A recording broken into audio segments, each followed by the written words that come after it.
So it was a pretty cool offer on Amazon Germany last month. I think the offer's finished now. But it was 6 movies for €30, which I thought, that's a bloody good steal. That is 30 movies for €30. Well, not 30 movies for €30. That would be even better. That's a euro movie. 6 movies for €30. And as I buy a lot of stuff from Germany, I was just like, there's a lot of stuff that I want. I'll see if it's in the offer. And lo and behold, pretty much everything that was there that I ordered was the stuff that I was originally going to buy anyway, and I was going to spend a separate amount of money on. So I ordered 6, and then I ordered an extra one on top. That wasn't actually in the deal. So the 6 that I picked up, let me see, was it? Yeah, so that's the 6, and I picked up an extra. And then I ordered a different one then. So there's an 8 movie update. I wasn't going to do an update yet, but I thought, you know what? It's been, what, 2 weeks nearly since I did the last one. Or since I uploaded the last one. I think it was like 5-6 days or so. So this is just like a mini update of the stuff that came from Germany, which I was really looking forward to. And there's actually 2 films here that I've never seen. The rest of them are upgrades or new additions to the collection. So the first one, and these are the 6 for 30. The first one is a film I haven't seen, and it's probably one of the only films from this director that I have yet to watch. And it's Christopher Nolan's Insomnia, starring Al Pacino, Al Pacino, Robin Williams, and Hilary Swank. I've always wanted to see this film, but I've just never got around to watching it. And it's a film that I know it's a remake of I think it's a Dutch film or a Norwegian film. And it's one that I've always wanted to watch. It came out, I think it was 2002. Yeah, 2002, and it's a film in which Robin Williams plays serious. I know in the latter half of his career he did start to do more serious roles. That's not really technically including stuff like Bicentennial Man and what was the other one? Like Awakenings with Robert De Niro. That was in the 80s, or Good Morning Vietnam. But he was playing more serious roles towards the end of his career. I think he did a couple of comedies and stuff. But things like Insomnia and Final Cut and 1 Hour Photo, these were films where he got to display his dramatic acting chops as opposed to just being the funny guy on set or the funny guy in the movie. And we all love Robin Williams anyway, but also Al Pacino is utterly fantastic in this movie. By the way, I did watch this the other day and it was really fucking good. Kind of miss like this style of film, like this noir-y sort of crime thriller movie. I just watched a video about Robert Altman's The Long Goodbye, a film which I do own somewhere. I'm probably not going to look around for it, or maybe I am. Yeah, Robert Altman's. I'm not going to find it. Robert Altman's The Long Goodbye, starring Elliot Gould, which is a sort of reimagining of the Philip Marlowe character from the cult, like the pulp detective novels of the 1930s and 40s, and it's sort of like a revised version of that, an updated version of that with I keep thinking, why do I keep thinking Robert De Niro? I do not know.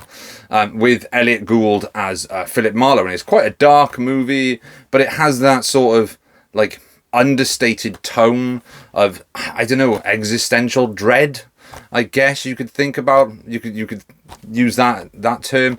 It's very like, it's like an art house detective movie, and that's pretty much what this feels like while watching it.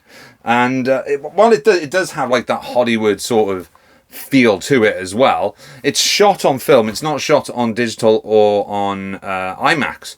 But some of the cinematography in this is absolutely amazing. I don't know who did the cinematography, actually. Doesn't say. Or does it? No. But it was Wally Pfister. Wally Pfister did the cinematography on this, and went on to do The Dark Knight Returns. Well, not The Dark Knight Returns. Batman Begins, The Dark Knight, and The Dark Knight Rises, and he did his own directorial movie, which was Transcendence. That's the one with Johnny Depp, where Johnny Depp's consciousness gets transferred into an AI thing.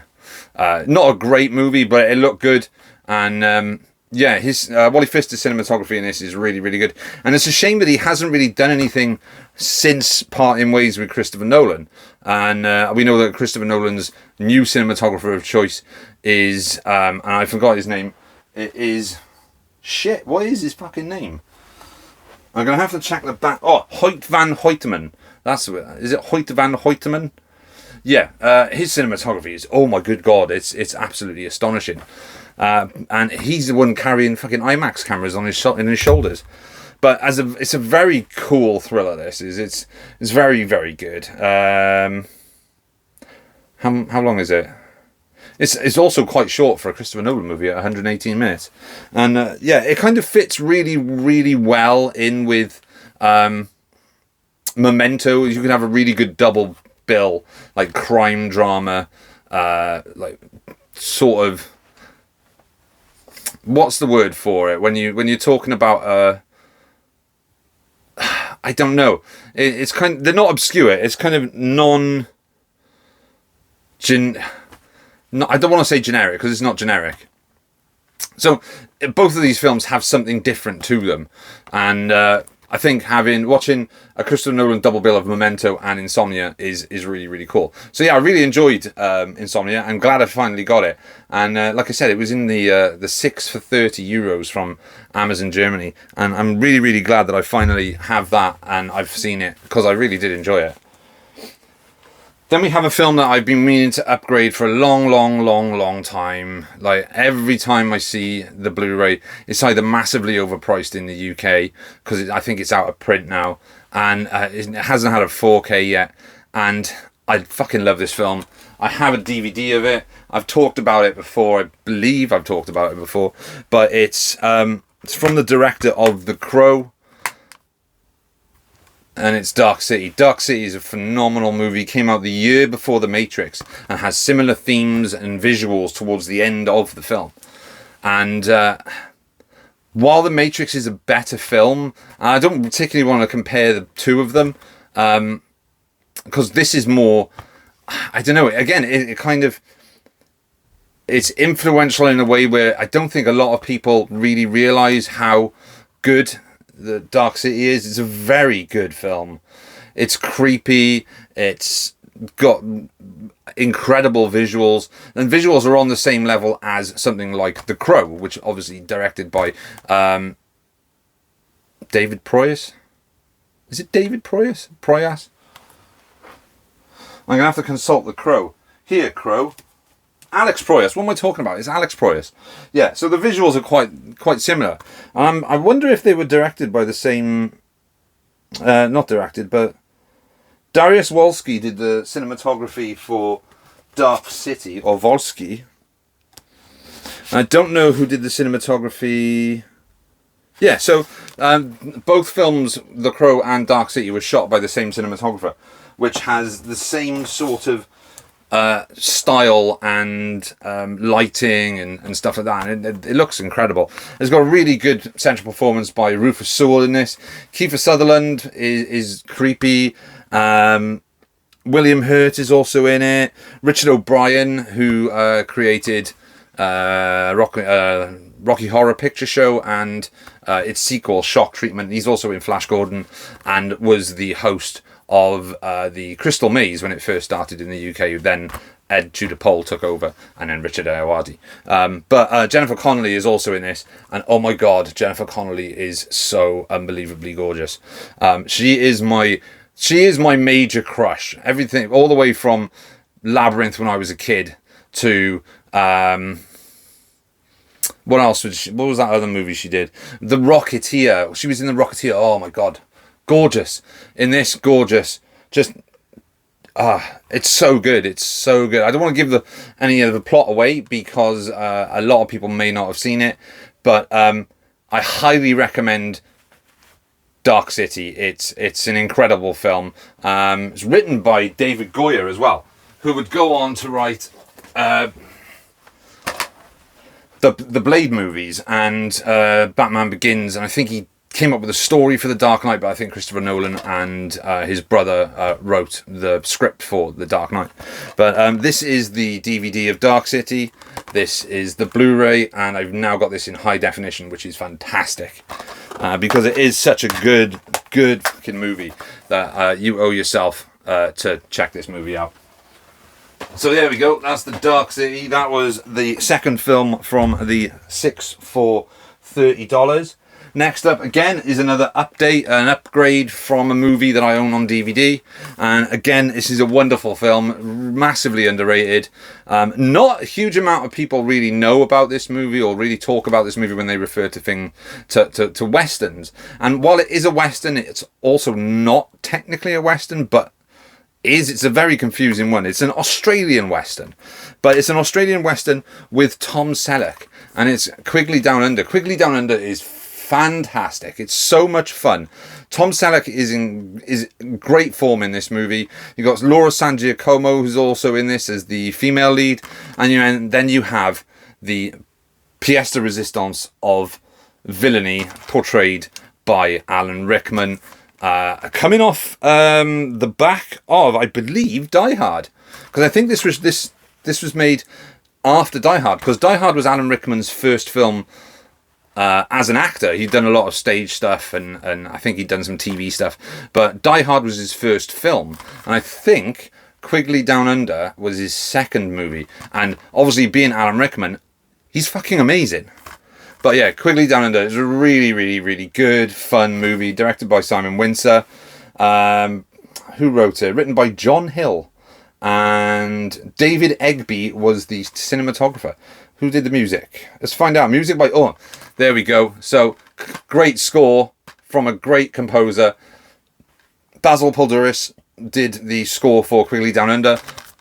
If you know who Basil Poledouris is, you'll know that he also did the scores for Conan the Barbarian. He did the score for Starship Troopers and RoboCop, amongst many, many other things. But yeah, great score by Basil Poledouris on this.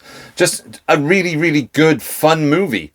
Like, there's nothing offensive in it. It's got a great central performance by Tom Selleck, who I believe should have been a lot bigger than his Magnum PI persona. Kind of everybody thought of him as that. I mean, he was one of the original choices, or was the original choice for Han Solo in Star Wars, but turned something down. Or he turned something down, or maybe Indiana Jones. I think it was Indiana Jones he was the original choice for, and that he turned it down because of commitments to Magnum PI in like 1981 or 1980 or something like that. Whenever Raiders came out, which I think was 1981 or maybe even 1982, I can't remember. But I always thought like Tom Selleck could have been this huge star. He was like, yeah, Tom Selleck's always great in everything. Even in Friends, where he played Richard, and he was only in maybe not a handful, but I think series 3 he was like quite regularly in the show. But yeah, Tom Selleck's always great, and he does say that he didn't think nuns worked on Sundays, which is a bit weird one. But yeah, Quigley Down Under, great, underrated, underseen Australian Western with a fantastic cast, including a brilliant villain role for Alan Rickman. Next is a film that I have never seen. Now, this is a film I've never seen. This is a film that I've always wanted to see. It's a Spielberg movie, and I've only now, due to this deal, this 6 for €30 offer, thought I'll take a plunge on it. I've heard it's not great. And it was the film... It's hard to explain, but it's 1941. This film came between Close Encounters of the Third Kind and Raiders of the Lost Ark. And having watched some of it the other day, I can see why it's not regarded quite highly. It's well shot. I'll give them that. But it's just not very funny. It's really not very funny. It's kind of like SNL jokes that don't land, which is 90% of SNL jokes. But I don't know. There's something about this film that is just, it's just not very good. And I love Spielberg as a filmmaker. I absolutely adore him. Some of my favourite films of all time are Spielberg movies, which I did in the top 30 or top 25 or something. I've got a lot of them. I've got Jurassic Park, I've got Close Encounters, I've got E.T., I've got the Raiders movies, and I've got Schindler's List, and I've got a lot of great, and Jaws, by the way. I've got a lot of great Steven Spielberg movies. Unfortunately, 1941 is not up there. It's, like I said, it's very well shot. It's very well directed. The music by John Williams is pretty good. But it's just not very good. It's just not funny. It's not funny. It's farcical. I can understand what he's trying to do. He's trying to do a farce. But in order to get a farce across and to engage audiences in the comedy behind the film, the comedy within the film needs to be funny. And the biggest kicker of this is, not only did Steven Spielberg direct this, he also produced it, but it's from a script from Robert Zemeckis and Bob Gale. Like, Bob and Bob, they made Back to the Future. How the fuck did they not make a funny script about 1941's attack on Pearl Harbor and California? But from what I read, and this is more of a love letter to Los Angeles. So if you're from Los Angeles, you will kind of appreciate it more. If you're not, then it kind of falls on deaf ears, really. But I'm glad I've got it. Like I said, I might give it another watch and see if it's any good. Like, see if my idea of the film changes. But yeah, I'm not entirely sold on 1941. I do, however, love this cover. I think this cover artwork is phenomenal. But then carrying on with the Spielberg movies, and this is one I've been meaning to pick up. This is not in my collection, so it's not an upgrade. However, I have seen this film. It's The Fablemans, which is Steven Spielberg's sort of autobiographical or semi-autobiographical film about his life, which is also a love letter to cinema and filmmaking, while also being a family drama and about a child coming of age in a family that has its ups and downs. There is a divorce, but it's also following the child as he grows and falls in love with cinema and wants to, like, be part of that world, become a filmmaker. And it's really, really good.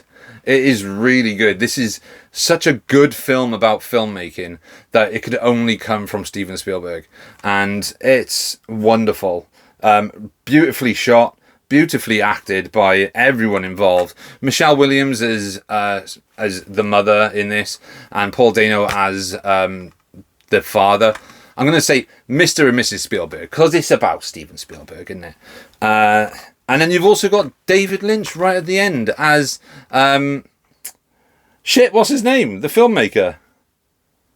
John Ford. I think it's John Ford. He plays John Ford on the Warner Brothers lot. But if you love filmmaking and you love cinema, I highly recommend checking out the Fablemans, because it's such a good film, and it's probably Spielberg's best, most personal film for a long time, I guess, because everything else has just been sort of like genre movies. Like Ready Player One's a lot of fun. He does a lot of historical stuff, and what was the musical? West Side Story kind of just this vanished, really. It came out and then vanished. I think I saw bits of it on Disney Plus, like not long after it got released, which is a shame that a film by Steven Spielberg is getting lost on a streaming platform. But yeah, that was The Fablemans. fantastic film. Highly recommend checking that out. Then we have the last of the 6 for €30, and this is a film that I've talked about.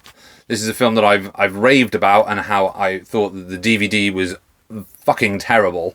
But now I have this on Blu-ray, and it's Black Rain, directed by Ridley Scott, starring Michael Douglas. And I talked about Michael Douglas in one of the previous videos, and saying that I was like, there's a lot of stuff that I really appreciate Michael Douglas as an actor. I think he's really good, from like Fatal Attraction and Romancing the Stone and Coma and Julian and Isle and The Game, David Fincher's The Game, Basic Instinct, just a lot of really good well-known movies. And I think Black Rain is sort of really underrated as well as a Michael Douglas film, and also as a Ridley Scott film. But I'm really glad I've got this now. This, like I said, this came out around the time where like Japanese culture was becoming very sort of prevalent in the West, in Hollywood. That lasted a few years into the 90s as well, because I think this is 89. Was it 89? Or it might be 1990. I can't find the year. Oh yeah, 1990, sorry. When was Black Rain made?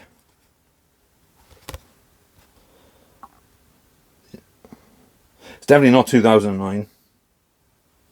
Sorry, 1989. So 1989. So yeah, it kind of rolled over into the 90s. But yeah, such a good film. Like I said, it came out around the time where Japanese culture was this big thing. Like you got things like Harley Davidson and Marlboro Man came out. That was quite a big sort of Japanesey influenced, well, more towards the end, like the Yakuza and stuff like that. But you also had stuff from the 70s as well, like the Yakuza, the Sidney Pollack film. Fantastic movie. Then in the 90s you had movies like Rising Sun, or what is it?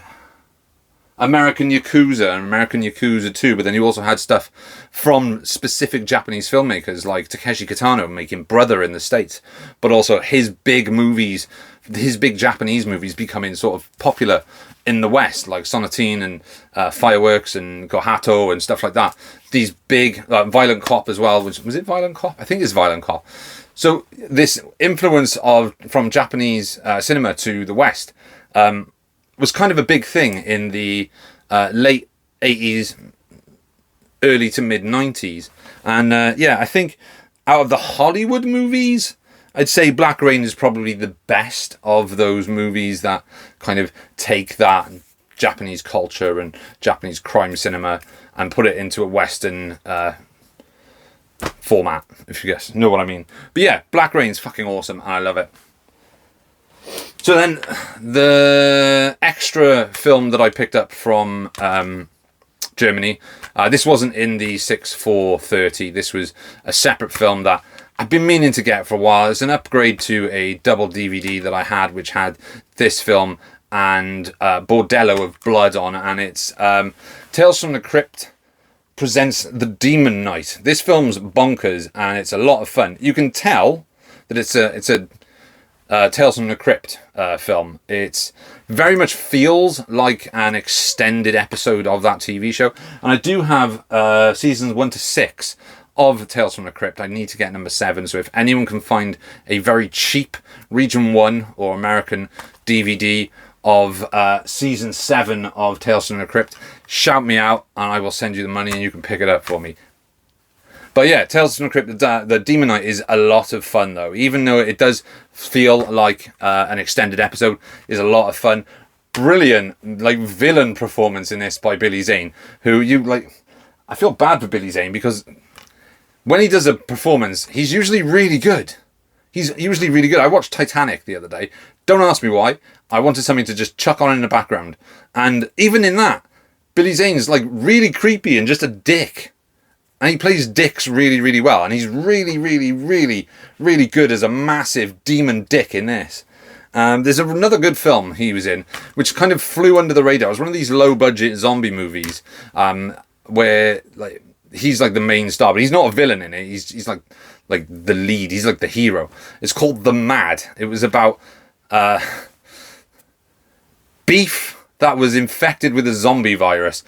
Bonkers, absolutely stupid film, but a lot of fun, and didn't take itself seriously at all. And I think that's what's missing from zombie cinema at the moment. Yeah, we got 28 years later come in, and I don't know, bring back the zombie comedy. I know all zombie comedies have been like cannot hold a candle to Shaun of the Dead, because that is like the pinnacle of comedy zombie horror movies. Not even a Jim Jarmusch film with the dead don't die I could actually reach the heights of Shaun of the Dead when it came to zombie comedies.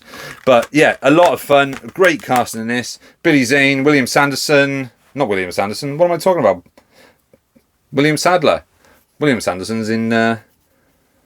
what is it? That film. It's a film. Last Man Standing. There we go. He's also in a lot of other stuff. But yeah, William Sadler.